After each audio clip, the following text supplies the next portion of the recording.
I'm back with Jackie. Jackie, I talked to you about 2 weeks ago. You were a little sad back then because you weren't with Junior at that time, but I see that you are with them today. Yeah. How are you feeling? A little bit better. Definitely a lot better than the last time that we talked. I was not in a good spot at all then. So. Did you guys reconcile, make up? Yeah. I actually saw him probably just a couple of days after the last time that we talked and everything. So that was good. We had a long talk. A really long talk.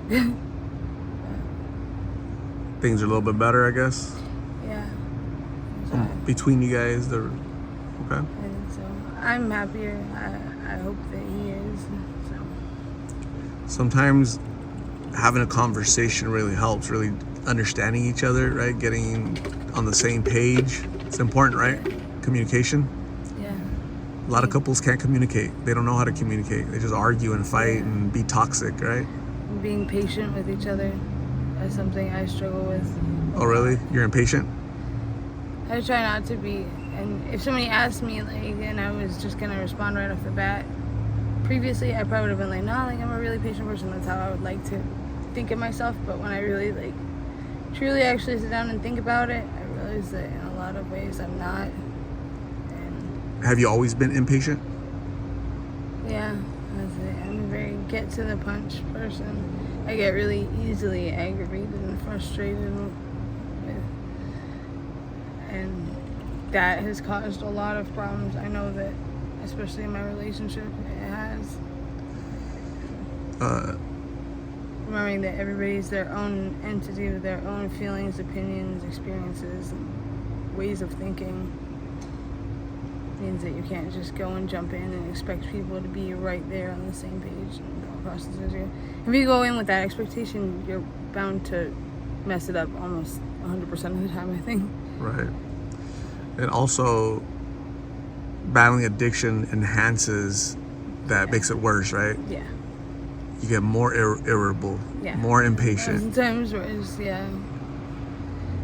communication kind of goes out the window. People are more on edge, aggravated, everything. And I feel like a lot of that is when you aren't happy with yourself, it's hard for you to be happy with other people or towards other people. You know, they say like hurt people type shit. So, you know, when people, how they always say like, oh, when people aren't about me, then they take it out on other people. Being an addict means that if you're an active addict, then almost 100% of the time, even if obviously there's like good days and good moments, but still at the core of it, being an addict means that most of the time you're struggling and you're depressed, you've got anxiety and whatnot, which means that a lot of us out here have a tendency to be pretty unkind to each other.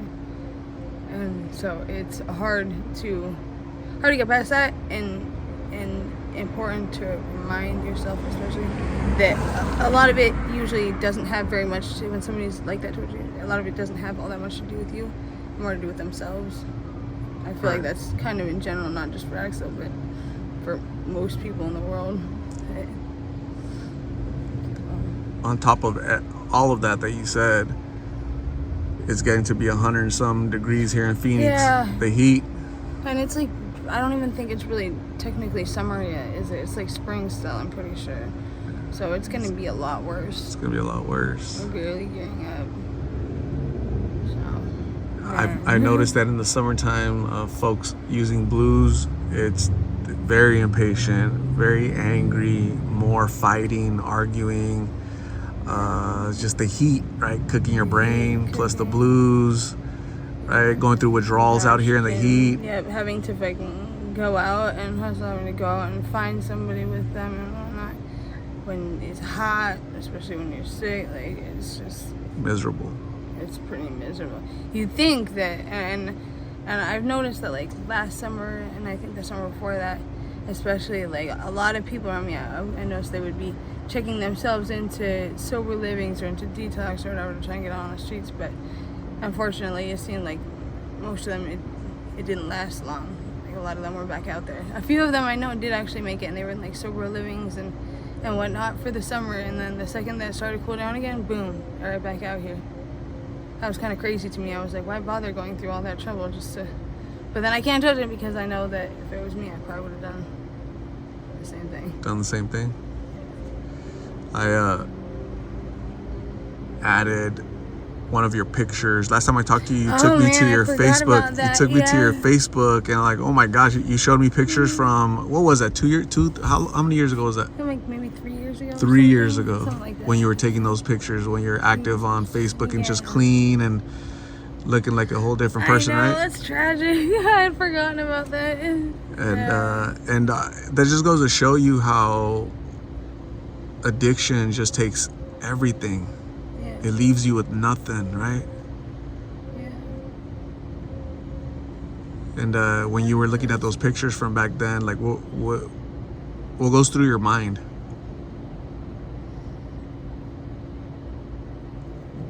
It was sad. It was just sad.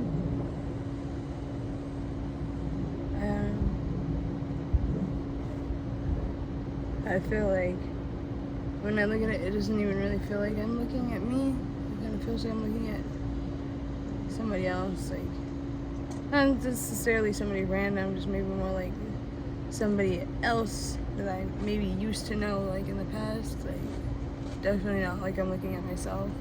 I don't know if that's just because I feel so far removed from that person, or if it's perhaps like a defense mechanism, because if I looked at it and felt like I was looking at myself, it means admitting to myself that drastic change and how far from that person that I feel like I am now. My brain doesn't really like thinking about that, so kind of just like... Who's the real Jackie? The Jackie from 3 years ago in those pictures, or today? I would say maybe a mixture of the two. A little of both? So today's Jackie was in those pictures as well back then? Maybe a part of her.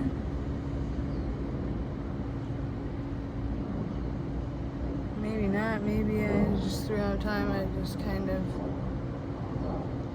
evolved into something completely different. Because that takes into the whole argument of nature versus nurture. How much of it is what's around you and the choices you make, and how much is just internal and things that are core and like essential to your being. I don't know. So it's hard to know, really.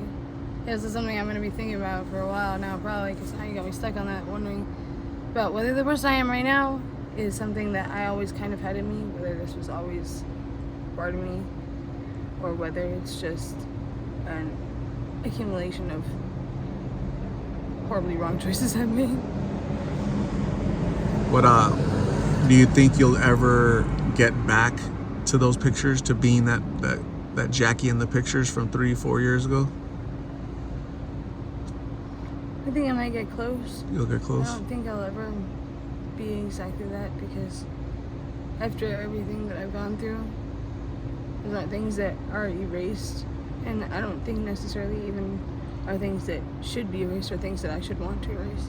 Move on from, yeah, definitely. Like, I don't want this to be my life forever. I don't want to be on drugs or out here forever, but I don't necessarily think that it's something that I want to forget entirely, or to move on and pretend like isn't me, because it is part of who I am.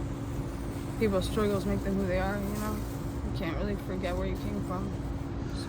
I ask you that because I meet people, I talk to people. 50-year-old Angela, been out here since she was in her 20s. It's a long time. So you're 23? I'm 25. 25. I met you when you're 23. Yeah. You're 25. It's been a while. 25 turns into 50 really fast out here. Yeah. I tell people, yeah, you know, what year is it? 2023? 2022? You know, I ask them, and they're just, because you lose track of time. You don't know what day it is From the sometimes. time that we met, you know, it's like 2 years freaking just went by like that. Super fast. You know? crazy fast. Yeah, but you're same place, doing the same thing, right? But I have hopes for you. I think you're awesome, Jackie. You have a lot of potential to be in a better place. I'm glad that you're not sad today, right? You worked it out with Junior, and hopefully you guys can continue to lift each other up instead of bring each other down. Okay. I'm gonna say thank you very much for talking to me. I'm gonna go grab you some food really quick. But before I go, one of my subscribers, a friend of mine, her name is Pearly. She donated some clothing, some articles of clothing, and you went through the bag and you selected some items. So I'm gonna hand those to you.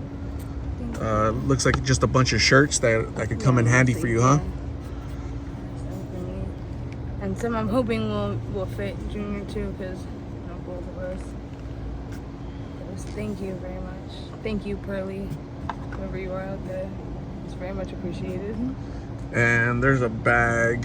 Is there a bag somewhere? Oh, it won't fly in the wind. I got it. And she also donated some food. So here's some lasagna style soup, Italian sausage and potato. Try that. Honey crunch peanut butter. Never had that before. And some oats and more cereal. Okay. Thank you. So thank you very much, Pearly. Thank you, Jackie. We'll talk soon. Okay.